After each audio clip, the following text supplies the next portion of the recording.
Boa tarde a todas e todos. Eu quero cumprimentar todos aqueles que me antecederam nessa tribuna. Quero cumprimentar nosso presidente em exercício, deputado Gil Viana. E ao ver aqui o nosso querido deputado Eliomar Coelho, eu quero deixar aqui o meu abraço e a minha solidariedade nesse dia que muito importante para todos aqueles que enfrentam a violência. Acho que esse dia em que a Polícia Civil apresenta os executores do crime de Marielle, e o crime de Marielle é importante sim, como é importante o crime de inúmeras mulheres que morreram ao longo dos tempos em razão da violência. Mas fica aqui o nosso abraço fraterno na figura do deputado Eliomar Coelho, a todos aqueles que tiveram a felicidade de conhecê-lo, a sua família, a sua filha, que foi muito importante o resultado dessa investigação, e também o nosso abraço à Polícia Civil, ao secretário Marcos Vinícius e ao delegado Giniton. Mas, presidente, eu subo essa tribuna não para falar do feminicídio, confesso até que fiquei instada a falar sobre o tema, já que amanhã teremos a nossa primeira reunião da CPI do feminicídio, já que ainda outro dia estávamos comemorando o Dia Internacional da Mulher, no dia 8 de março. Observando os dados estatísticos, verificamos que em apenas 2 meses, entre janeiro e fevereiro, por dia, 379 mulheres se dirigem às delegacias de polícia para fazer o registro de um ato de violência da qual são vítimas. Isso mostra a magnitude desse fenômeno que é a violência contra a mulher. Nos meses de janeiro e fevereiro, foram decretadas 123 prisões aos agressores, mas acho que esse tema vai, sem dúvida nenhuma, ser amplamente discutido pela CPI do feminicídio e, por certo, esses dados serão trazidos aqui, seja pela deputada Mônica Francisco, nossa vice-presidente, seja pela deputada Zeidan, nossa relatora, pela deputada Renata Souza, pela deputada Dani Monteiro, que integram a comissão, a CPI. Eu acho que esse tema será efetivamente amplamente discutido. Mas eu queria fazer uma reflexão sobre a primeira reunião ocorrida no dia de ontem da CPI da crise fiscal. CPI essa que é presidida pelo deputado Luiz Paulo, que também conta com o deputado Eliomar Coelho e eu como membros dessa CPI. E ontem nós tivemos a oportunidade de discutir a questão da dívida ativa. E quando nós falamos na crise que assolou o estado do Rio de Janeiro, imediatamente surgem 2 questionamentos.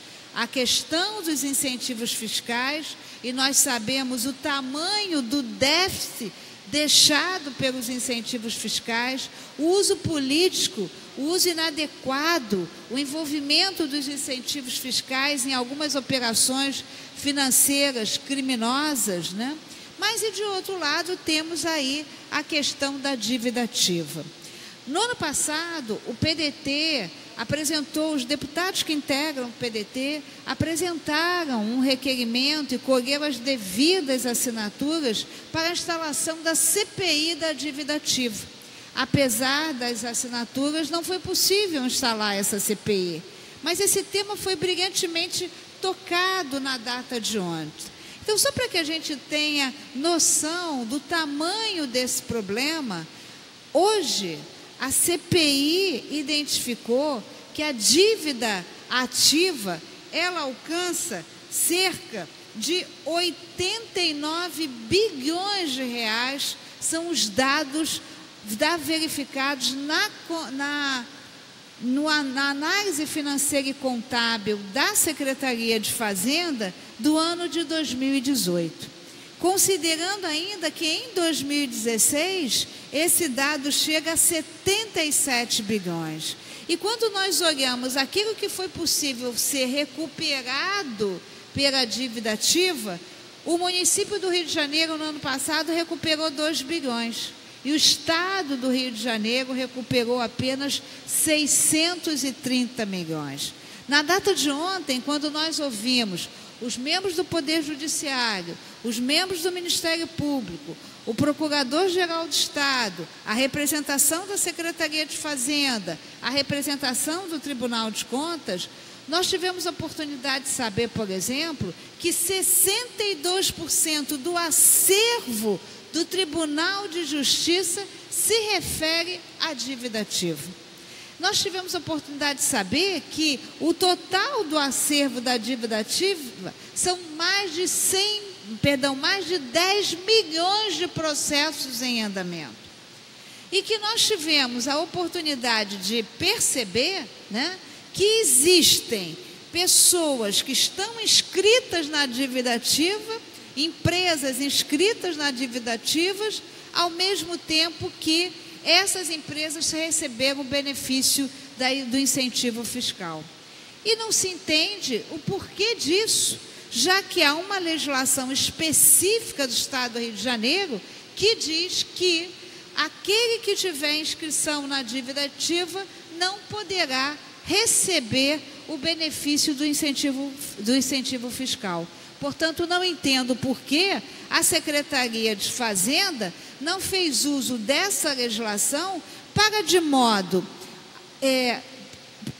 forma imediata, poder cancelar esse benefício do incentivo fiscal. Nós chegamos à notícia de que a Secretaria de Fazenda não está informatizada. E curioso, recentemente o governo do Estado abriu mão de um empréstimo que teria sido pedido para informatizar a Secretaria de Fazenda e dizendo que esse empréstimo não era mais necessário, mas é bom que se diga que dentre os compromissos firmados no regime de recuperação fiscal, há o compromisso da instalação efetiva, ou seja, para que se possa ter a informatização total e específica da Secretaria de Fazenda.